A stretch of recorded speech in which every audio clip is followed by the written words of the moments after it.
Kinshasa est une ville énorme, où les banlieues s'allongent sur plusieurs dizaines de kilomètres, où le problème des transports est insoluble.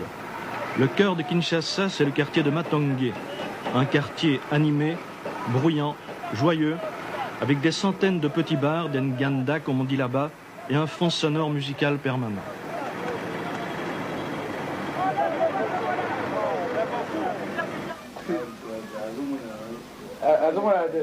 Notre ami Henri est journaliste dans plusieurs publications. Il nous parle sans complaisance de la situation actuelle de la population, de l'austérité, de la baisse du pouvoir d'achat, des difficultés de la vie quotidienne.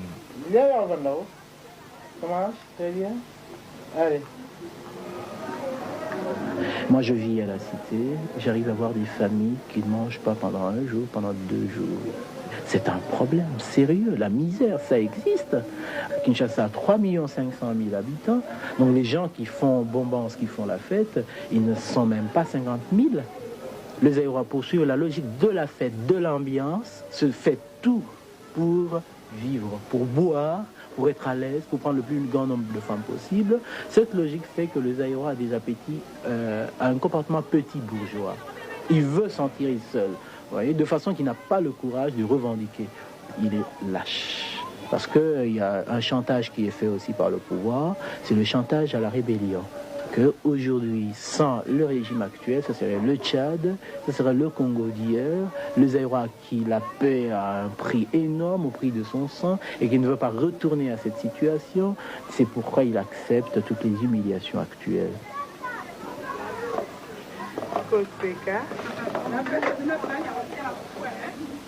La citoyenne Nancy, ou plutôt ex-Nancy, comme on dit ici depuis le retour à l'authenticité, est une citoyenne comme beaucoup d'autres. Elle habite Matongé, elle n'a pas de travail, mais, comme on dit ici, elle se débrouille. Combien est-ce qu'on peut gagner par mois comme ça? Quelqu'un qui travaille, quelqu'un qui fait un petit travail de bureau? En tout cas, pas plus de 1000 zaïrs. Par mois? Pas plus de 1000 zaïrs. 1000 zaïrs. Ça fait 1200 francs belges environ. C'est très peu. La citoyenne ex-Nancy va au marché avec 1000 zaïrs. Qu'est-ce que tu peux acheter? Avec 1000 zaïrs, je peux acheter beaucoup de choses pour manger pendant même une semaine et demie. Si je suis seule.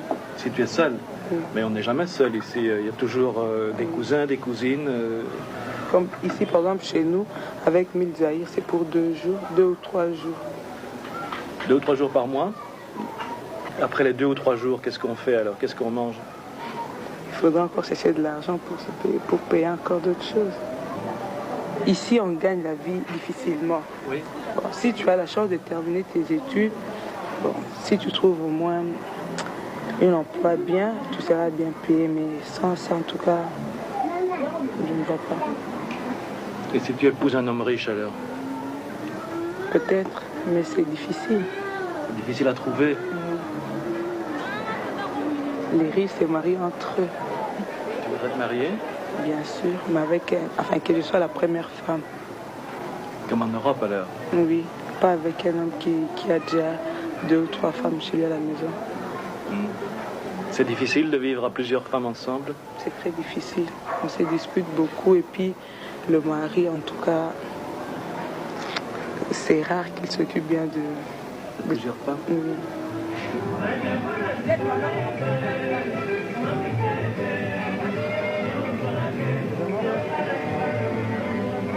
Et puis ici, les hommes ont l'habitude de dire, si tu manges bien, tu t'habilles bien, tu dors bien, je ne vois pas pourquoi il faut que je sois là.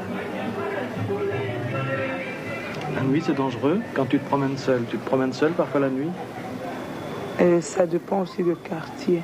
Ici, par exemple, à Matongé, comme les gens ne dorment pas, tu peux te promener à n'importe quelle heure.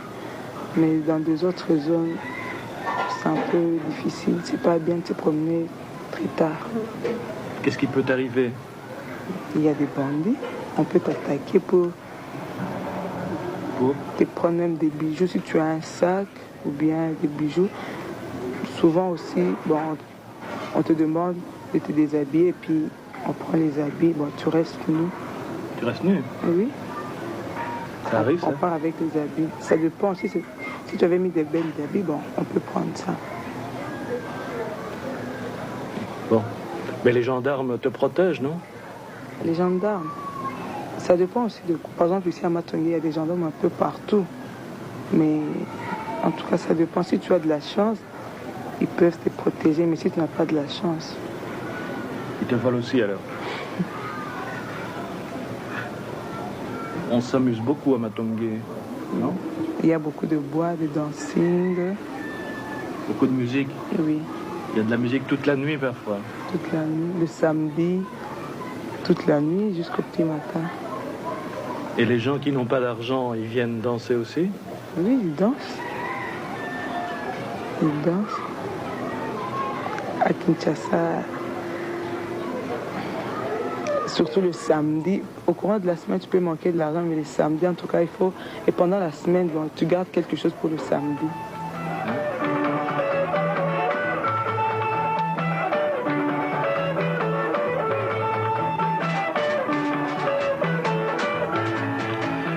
La nuit du samedi au dimanche, les Nganda ne désemplissent pas à Matongé, surtout le 20 de chaque mois, jour de paiement des fonctionnaires.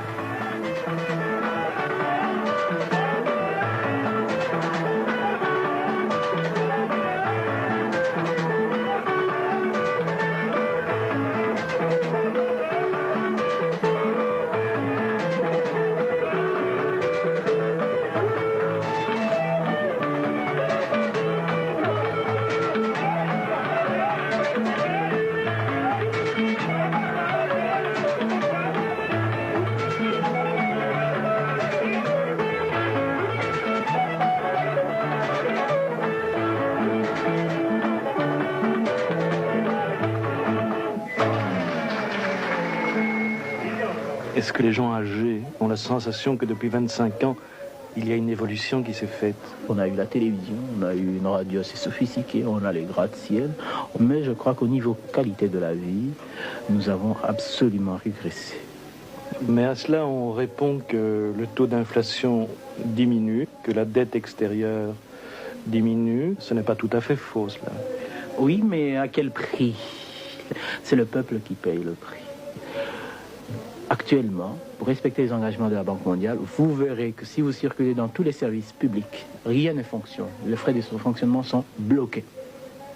Donc il y a des sociétés qui ne peuvent pas produire. Les gens sont payés à ne rien faire. Et les marchandises continuent à augmenter de prix. L'inflation peut être réduite, mais les prix augmentent. Mais les salaires restent bloqués. Mais il y a aussi Binza, par exemple.